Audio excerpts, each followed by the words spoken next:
It all started with a dream. I had spent years working in the city, saving every penny to escape the relentless noise and chaos.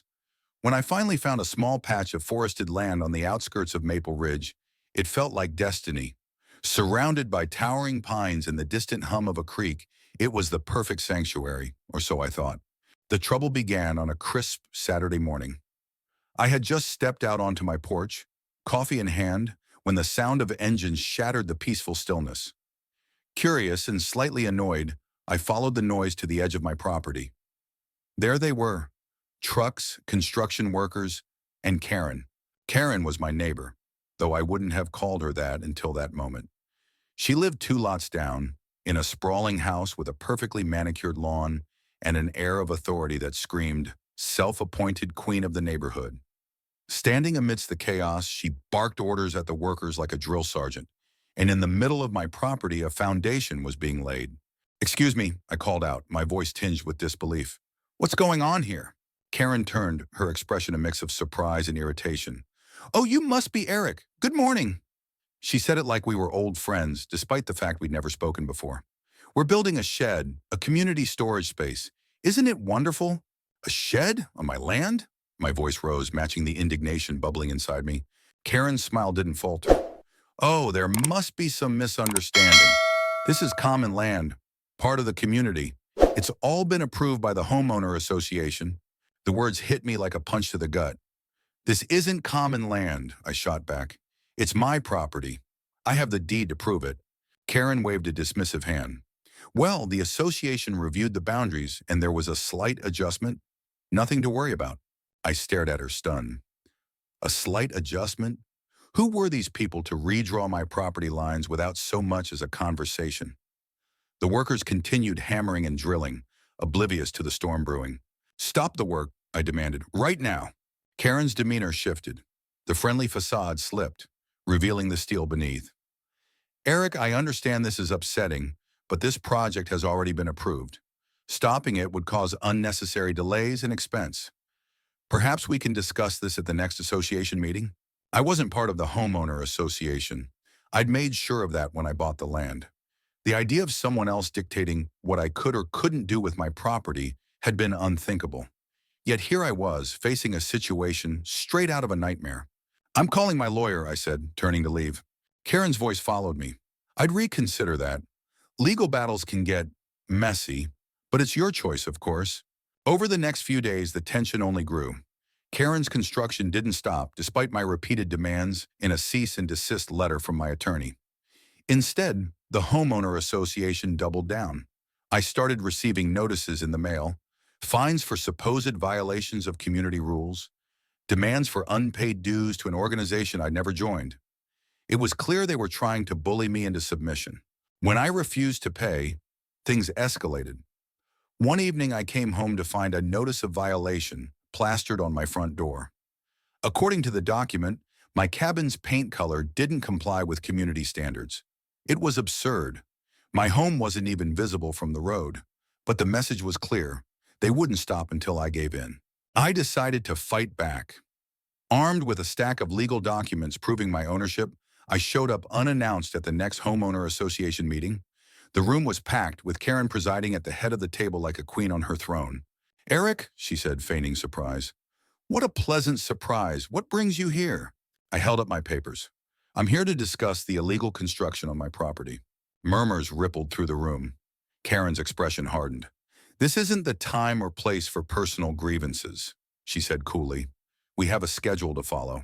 "This isn't a personal grievance," I shot back. "It's a violation of property rights, and I won't stand for it." The room fell silent. Karen leaned forward, her voice low and menacing. "Eric, you're out of line. If you have concerns, you're welcome to file a formal complaint, but disrupting this meeting isn't going to help your case." I stared her down. "This is far from over." As I walked out, I could feel their eyes on me, a mix of curiosity, pity, and disdain. But I didn't care. This was my land, my home, and I would do whatever it took to protect it. The next day, I woke to the sound of chainsaws. Rushing outside, I found workers cutting down trees on my property. "You have no right to do this," I yelled, but they ignored me. One of them handed me a piece of paper, a work order signed by Karen, and stamped with the Homeowner Association's logo. Furious, I called the sheriff. When he arrived, I explained the situation, showing him my deed and the fraudulent work order. This looks serious, he admitted, scratching his head. But these documents, they're official. If you want to contest them, you'll need to go through the courts. Karen appeared as we spoke, her expression one of mock concern. Sheriff, I hope everything's all right. We're just trying to improve the community. The sheriff looked uncomfortable. Ma'am, this is a private dispute. Let's not make it worse than it already is. A private dispute? Karen's voice rose. This is about community progress. Eric is being unreasonable. I couldn't believe her audacity. This isn't progress, it's theft. The sheriff sighed. Eric, I'll file a report, but my hands are tied. You'll need to settle this in court. As he left, Karen smirked. Good luck, Eric. You'll need it. Standing in the ruins of my once peaceful retreat, I made a silent vow. I would fight her, not just for my land, but for the principle. This wasn't just about a shed or a few trees. It was about justice, and I wasn't going to back down. After the sheriff left, I was left with a sinking realization. The situation was spiraling out of control. Karen's audacity knew no bounds, and the homeowner association seemed more like her personal army than a legitimate organization. I spent that night combing through every piece of documentation I had, looking for a way to stop the madness. The next morning, I made my first move, filing an injunction to halt all construction on my property. It wasn't easy. The process was slow, and every step seemed designed to frustrate people like me into giving up. But giving up wasn't an option. Armed with the court's temporary order, I returned to my property, ready to enforce it. When I arrived, the workers were gone, but the damage was evident. Half the trees were gone, and the skeletal frame of the illegal shed loomed like a scar on the landscape. My anger boiled over when I found Karen standing near the structure, clipboard in hand, inspecting the work as if she owned the place. Karen, I called out, holding up the injunction. This ends now. Any further work here will be illegal. She glanced at the paper with a dismissive smirk. Eric, you're making a scene. The association has everything under control. Under control, I exploded. You've destroyed my land and violated my rights. This isn't your decision to make. Karen's expression darkened. I'm trying to do what's best for the community. You're being selfish, Eric. It's time you started thinking about others. Thinking about others? I couldn't believe her gall. You're trespassing and you're going to pay for it. She didn't respond, simply turning away as if the conversation was over. I felt powerless, my words bouncing off her entitlement like raindrops on steel. But I wasn't done yet. Later that week, I met someone who would change everything. While walking through the local hardware store, gathering supplies to repair the damage, I ran into David, another property owner who had clashed with the homeowner association. You're the guy Karen's been harassing, right? He asked, his tone sympathetic. Yeah, I admitted. She's building on my land and acting like she owns the place. David nodded knowingly. Sounds about right. She tried something similar with me last year. The association's corrupt, Eric. They'll do anything to control the neighborhood. For the first time, I felt like I wasn't alone. David shared his story, a tale of fines, harassment, and fabricated violations. He had fought back, uncovering shady dealings that tied the association to local developers. If you're serious about stopping Karen, you're going to need more than legal papers, David said. You'll need evidence. Taking David's advice, I began documenting everything. I photographed the shed, the fallen trees, and every piece of correspondence from the association. At night, I pored over public records and permits, searching for inconsistencies. What I found was shocking. Karen had bypassed multiple zoning laws to push the project forward, using her position in the association to bully officials into compliance. Worse, the shed wasn't for community use at all. It was a private storage space for Karen's personal business. Armed with this information, I filed a formal complaint with the city's zoning board. But I knew that wouldn't be enough. Karen and the homeowner association were too entrenched, their influence extending far beyond my small patch of forest. The backlash came swiftly. A week after filing the complaint, I found my mailbox smashed and an ominous note taped to my door. Drop the case or else. My heart pounded as I read the words. Karen had always been manipulative, but this was something else entirely. She was playing dirty, and she wasn't afraid to cross the line. That night, I installed cameras around my property. If Karen or her cronies tried anything, I would have proof. Sure enough, 2 days later, the footage showed a group of men sneaking onto my land under the cover of darkness. They didn't do much, just scattered some trash and spray-painted insults on my fence, but it was enough to make my blood boil. The next morning, I took the footage to the sheriff.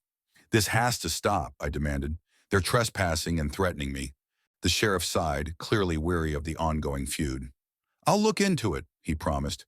"But these things take time. Keep your head down, Eric. Don't do anything rash." "Don't do anything rash," I muttered to myself as I left the station. Easy for him to say. He wasn't the one being harassed and intimidated. I called David that evening, explaining everything that had happened.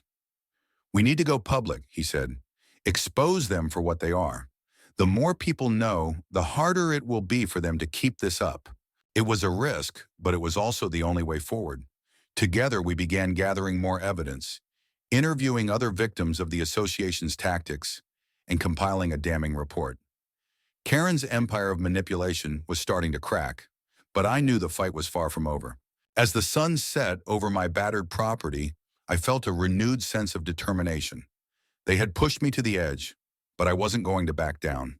This was my land, my home, and I would defend it, no matter what it took. Karen's arrogance had been her shield for far too long. While she manipulated and coerced, I worked tirelessly to dismantle the facade she had built. With David's help, I compiled every piece of evidence we could find: emails, permits, financial records, anything that showed the corruption at the heart of the homeowner association. But as our investigation progressed, Karen and her allies escalated their attacks. It started small, anonymous complaints about noise and supposed littering on my property. Then came the fake violations. One morning I awoke to find a bright orange sign nailed to my fence: "Condemned by order of the homeowner association." The audacity made my blood boil. They were trying to evict me from my own land. I called David immediately. "This is war," I said, my voice shaking with anger. "Then we need reinforcements," he replied. "I know a journalist who'd love to dig into this." Within days, the story hit the local news. Headlines like "Homeowner Association Bully Tactics Exposed" and "Karen's Shed Scandal" started circulating. The coverage painted a damning picture of Karen and the association, turning public opinion against them. Karen didn't take it well. At the next homeowner association meeting, she launched into a tirade, accusing me of defamation and undermining community values. I stood my ground, presenting the documents I'd gathered to the members. "This is what your leadership has been doing behind closed doors," and I said. "How much longer are you going to let her drag you down with her?" The room erupted into chaos. Some members defended Karen, but others began to question her motives. It was clear her grip on the association was weakening, but Karen wasn't about to go down without a fight. A week later, the situation took a darker turn. I returned home to find my cabin vandalized. Windows shattered, walls spray-painted with insults, and my belongings strewn across the yard.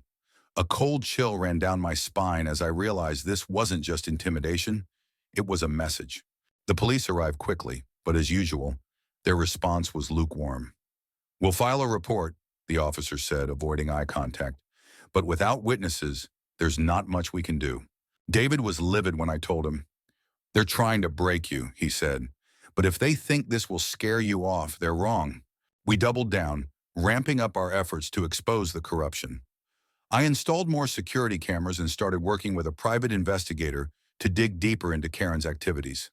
The deeper we dug, the more dirt we uncovered: illegal zoning changes, kickbacks from contractors, and even forged signatures on association documents. The final straw came when we discovered a connection between Karen and a shady developer.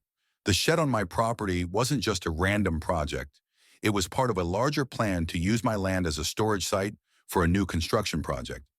Karen had been lining her pockets at the expense of the entire community. Armed with irrefutable evidence, I filed a lawsuit against Karen and the homeowner association. The legal battle was grueling, but the mounting pressure from the media and public outcry forced the court to act swiftly. Karen's arrogance faltered as she faced the possibility of real consequences for her actions. The courtroom was packed on the day of the hearing. Karen sat at the defense table, her once smug demeanor replaced by a nervous rigidity. I took the stand, presenting the evidence with the help of my lawyer. Emails, photos, financial records, Piece by piece, we laid out the web of deceit Karen had spun. When the verdict was finally read, it felt like a weight lifting off my shoulders. The court ruled in my favor, ordering Karen to cease all construction and pay damages for the destruction of my property. More importantly, the judge mandated an independent audit of the homeowner association, effectively dismantling Karen's reign. Karen's fall from grace was swift. Within days, she resigned from the homeowner association, her reputation in ruins. The community, once divided by her manipulations, began to heal.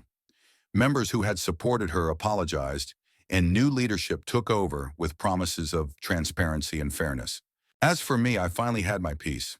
My land was mine again, free from the shadow of Karen's shed. It wasn't just a victory for me, it was a reminder that even against overwhelming odds, justice could prevail.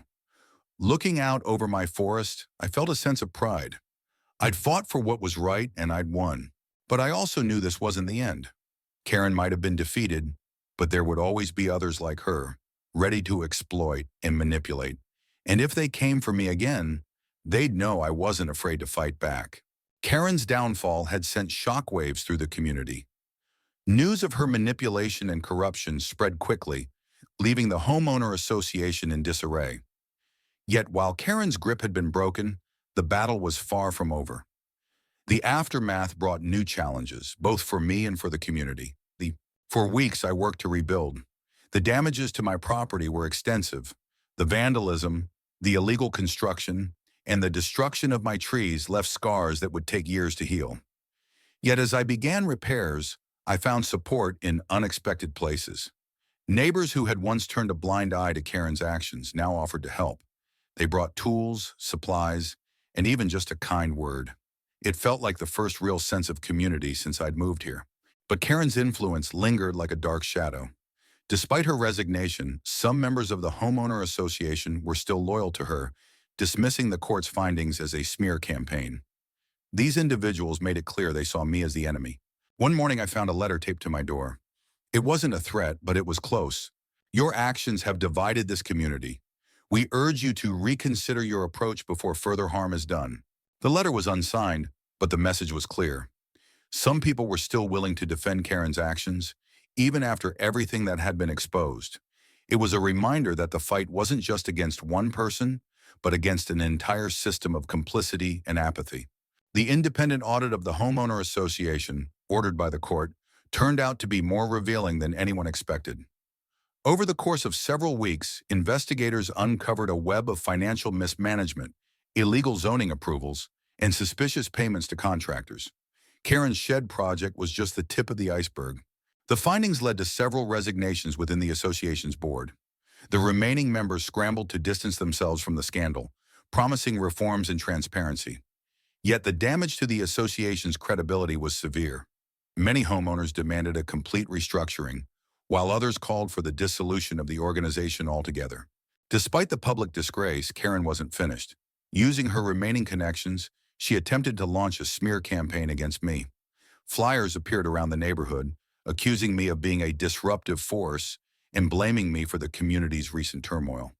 Though most people saw through her lies, a small group of her loyalists latched onto the narrative, creating a toxic atmosphere. It came to a head during a town hall meeting called to address the future of the homeowner association. I decided to attend, knowing it would be an opportunity to set the record straight. The room was packed, with emotions running high. Karen's supporters sat on one side glaring at me, while others whispered words of encouragement. When I stood to speak, I felt the weight of their scrutiny. This isn't just about me, I began. It's about all of us. Karen's actions hurt this community, but they also exposed something deeper, a system that allowed her to thrive. If we want to move forward, we have to change that system. The room erupted in applause and angry muttering. Karen, sitting in the back, stared daggers at me, but her influence was waning.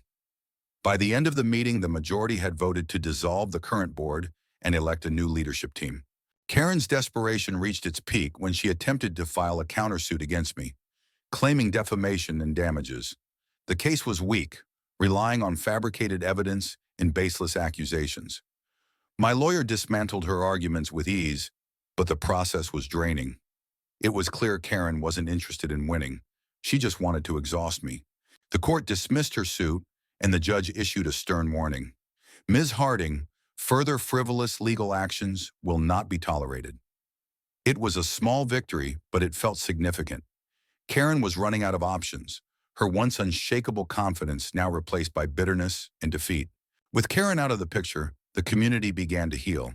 The new homeowner association leadership focused on transparency and accountability, working to regain the trust of the neighborhood. They implemented new policies to prevent abuses of power and opened the association's finances to public scrutiny. As for me, I finally had the peace I'd fought so hard for. My land was mine again, and the forest's quiet serenity had returned. Though the battle had taken its toll, it had also brought unexpected rewards. New friendships, a stronger community, and a sense of purpose. Months later, I ran into Karen at the local grocery store. She looked smaller somehow, her once commanding presence diminished. For a moment, I considered walking past her without a word. But then I stopped. "Karen," I said, my tone neutral. She looked up, startled. "I hope you've learned something from all this." Her lips tightened, but she said nothing. I waited a beat, then turned and walked away. It wasn't forgiveness, but it was closure. Standing in the checkout line, I felt a weight lift from my shoulders. The fight was over, but the lessons would stay with me forever. Justice wasn't always easy, but it was always worth it. Months passed, and the dust from the battle with Karen and the homeowner association began to settle. Though the road had been long and fraught with conflict, the results were undeniable. The community was finally beginning to rebuild itself, free from Karen's manipulative grip. For me, the sense of relief was profound. My land was secure, and the illegal shed Karen had insisted on constructing was demolished by court order. Watching it come down was symbolic, a tangible victory after months of struggle. Yet as satisfying as it was, I knew the scars left by the ordeal would take longer to fade. With Karen gone, the new leadership of the homeowner association worked diligently to regain the trust of the neighborhood. They implemented clear rules, ensured financial transparency, and created avenues for homeowners to voice concerns without fear of retaliation. Slowly but surely, the community began to heal. Neighbors who had once avoided me out of fear or apathy now reached out. Some apologized for their silence during the conflict, while others expressed gratitude for exposing Karen's corruption. It was bittersweet, but I accepted their gestures. After all, rebuilding trust was as important as rebuilding my property. Karen, meanwhile, had all but vanished from the community. After the court dismissed her countersuit and the audit revealed her full involvement in the association's misdeeds, her reputation was beyond repair. She sold her house and moved away, leaving behind a legacy of division and deceit. I thought I'd feel triumphant when she finally left. But instead, I just felt tired. The fight had consumed so much of my time and energy, and now that it was over, all I wanted was peace. One sunny afternoon, as I planted new trees to replace the ones Karen's project had destroyed, I noticed a group of children playing near the edge of my property. Their laughter echoed through the forest, a reminder of what I'd fought so hard to protect. It wasn't just about land, it was about preserving a place where people could feel safe and connected to nature. David stopped by later that day, bringing tools to help with the replanting. "Looks like the neighborhood's finally starting to feel like a community again," he said, glancing at the kids. "You did that, you know." I shrugged, uncomfortable with the praise. "I just wanted my land back." "And you got it," David replied. "But you also reminded people that standing up for what's right matters. That's no small thing." As the months turned into a year, the forest began to recover, and so did I. The cameras I'd installed for security now captured deer wandering through the trees and birds nesting in the new growth. Life was returning to the land, just as it was returning to the community.